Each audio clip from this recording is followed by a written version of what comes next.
Dariel, the stepson of Bashvaza, one of the 4 demon sovereigns, is terminated from the Demon King's army by his stepbrother Bashvaza after Bashvaza's retirement, citing Dariel's incapacity to employ sorcery. Homeless and adrift, Dariel roams aimlessly until he encounters a young lady named Marika escaping from a beast. Despite his unfamiliarity with human arms, Dariel employs Marika's blade and slays the monster. Grateful, Marika escorts Dariel to her village. Concealing his demon identity, Dariel only discloses that he was dismissed lately. Marika's parents demand that he reside with them and become a guild adventurer to guard the village against monsters. Dariel tries to object since receiving a guild emblem would expose him as non-human, yet he inexplicably passes the test. Dariel comprehends that although he was raised by demons, he must, in reality, be human. Dariel becomes aware of aura, a human sorcery that enhances weapon capabilities, and although he perceives himself as feeble, he uncovers his fondness for aura, transforming him into a master-class warrior. Marika's father, Envil, proposes that Dariel may be better off in a larger guild in a city, but Dariel chooses to remain in the village. Marika is overjoyed,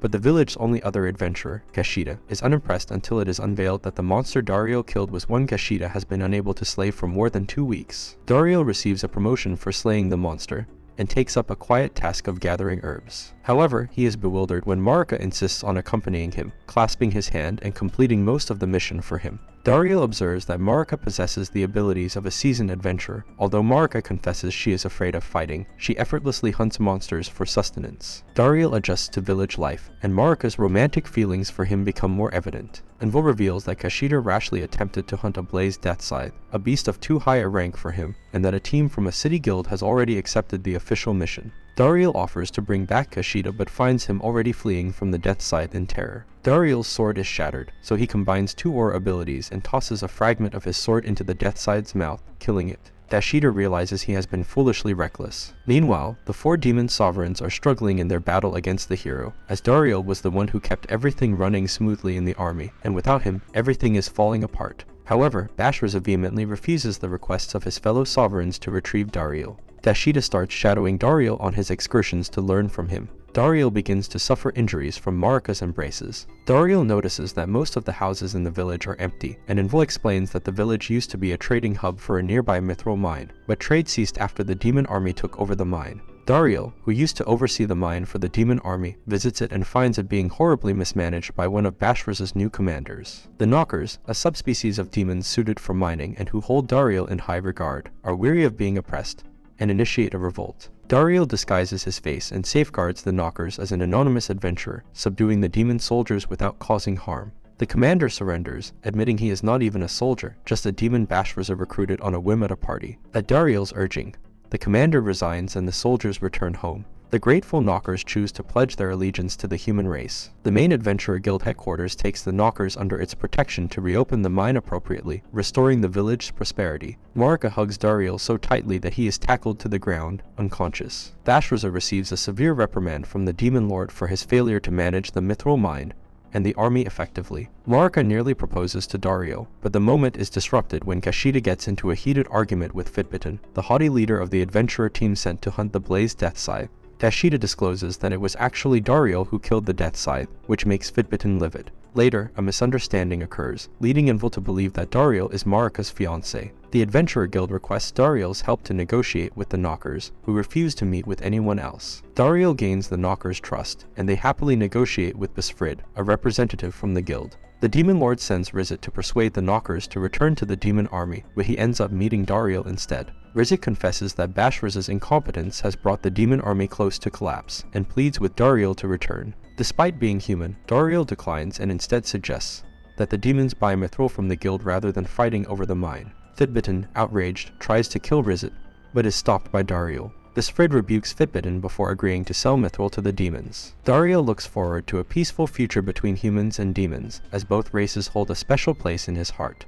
Bashvaza approaches Dariel with a request to reopen the mithril refinery, but Campbell Guild has already taken possession of it. The main guild sends Smith, the most skilled mithril blacksmith in existence, to work at the refinery. Smith refuses to work with Campbell Guild's blacksmiths due to Fitbitten's impoliteness. Smith discloses his plan to forge the greatest mithril weapon of his life, custom made for Dariel's exclusive aura. Fitbitten attempts to recruit Dariel into the Campbell Guild to prevent the main guild from accessing the mine, but Dariel declines, and Fitbitten challenges him to a duel. Fitbitten exposes his mithril sword and shield, ridiculing the dagger Smith forged for Dariel. However, Smith reveals that it is the Hermes blade, which, when combined with Dariel's aura, can take any form, including a sword and a whip.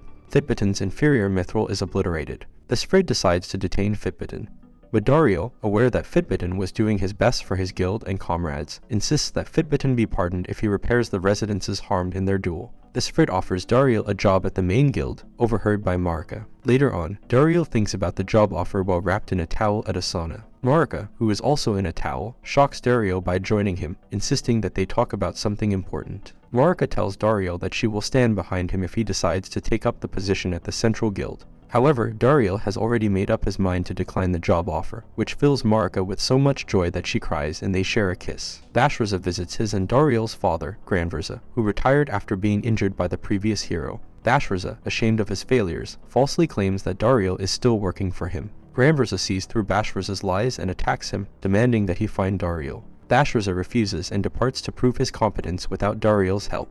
Marika's mother slyly confirms that Dariel and Marika spent the night together, leaving Dariel feeling weak and causing him to fall down the stairs. Dariel agonizes over whether to confess everything, but before he can, Envel announces that he wants Dariel to succeed him as chief. Dariel accepts the offer and proposes to Marika. 1 year later, Dariel is now the chief, married to Marika, and has a son named Gran. The hero comes to the village, and Dariel has mixed feelings about her visit since the previous hero had nearly killed Grandvaza. However, he learns that the previous hero has retired and has been replaced by a young woman who is new to the role, and has notes on her hands about how to behave heroically. She has come to the village to obtain mithril armor, as it is her destiny to defeat the Demon Lord. The legendary warrior, Rady, and her loyal followers Sadom and Sestia are fascinated by the impressive mithril armaments on display. Rady declares her search for a new comrade and challenges anyone to compete. Dashida almost succeeds in defeating Rady, but Dariel intervenes to save him from certain death.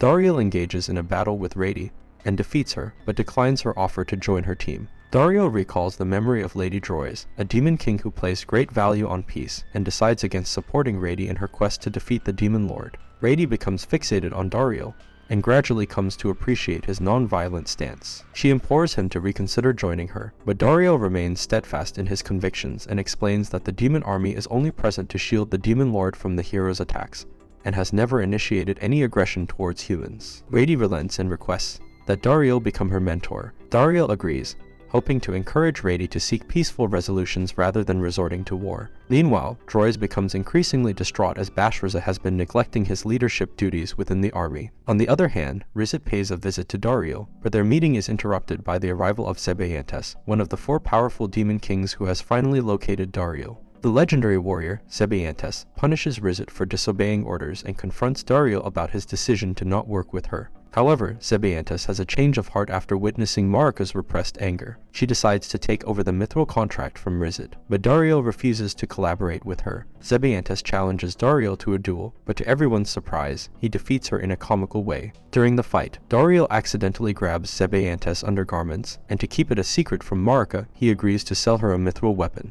While Zebayantes is at the foundry having her weapon forged, Dariel tries to keep Rady away from her, but they end up meeting in the sauna. Dariel feels compelled to confess everything about his past to them, as he had already done with Marika before their wedding. Marika prevents a fight from breaking out, and Zebayantes and Rady agree to settle their differences with a duel. After a restless night, the 2 warriors meet with their mithril weapons, Rady with her sword and Zebayantes with her wind magic necklace. The battle is evenly matched until they nearly cause a cliff to collapse on Gran. With the duel over, they realize they had fun fighting each other and become friends. Dariel hopes that such friendships between humans and demons will bring the peace he longs for. Later, the village is visited by Alanzir, the former hero who has retired. Contrary to Dariel's memories of him as a fierce warrior, Alanzir now appears as a gentle elderly man. He arrives in the village with the intention of resuming Rady's training, but upon learning that Dariel has also been training her, he challenges Dariel to a sparring match. Dariel reluctantly agrees, but during the fight, Zebayantes accidentally reveals her demon powers, causing Alanzir to attack her.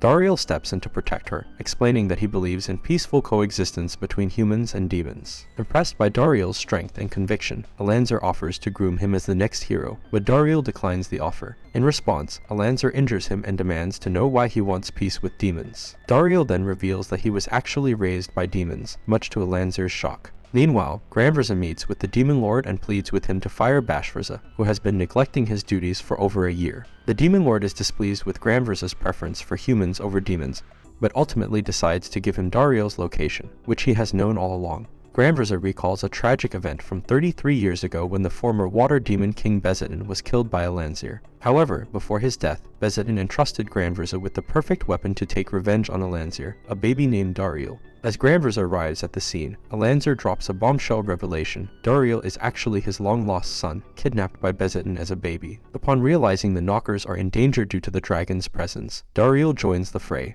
After knocking the dragon down, it flees. Grandverza arrives home with Sebayantes and confronts Bashvaza, exposing his use of forbidden hex magic he stole from the Demon Lord's vault to control the dragon. Grandverza is infuriated as hexes harm the user's sanity. Still attempting to prove his superiority over Dariel, Bashvaza flies off on the dragon to kill a Lanzir and Rady, the hero. Meanwhile, in the mine, Dariel is challenged by Gigantomachia, the magical earth beast. The creature is distraught that his friend, Salamandra, the magical fire beast, is suffering. Seeing Dariel's kind heart, he upgrades Dariel's Hermes blade using the mithril mind from his body. Larica gives Dariel armored gloves and her wedding ring to keep him safe. Bashvaza declares he will put an end to the war by eradicating all humans, starting with his most significant failure, Dariel. As they fight, Dariel acknowledges Bashvaza's hard work, and how unjust it was that no one appreciated him. Infuriated at being pitied, Bashvaza transforms into a dragon as the hex merges him with Salamandra. Dariel becomes affected by the hex and his mind becomes synced with Bashvaza's, transporting him into Bashvaza's memories. Bashvaza feels like he's been replaced by Dariel,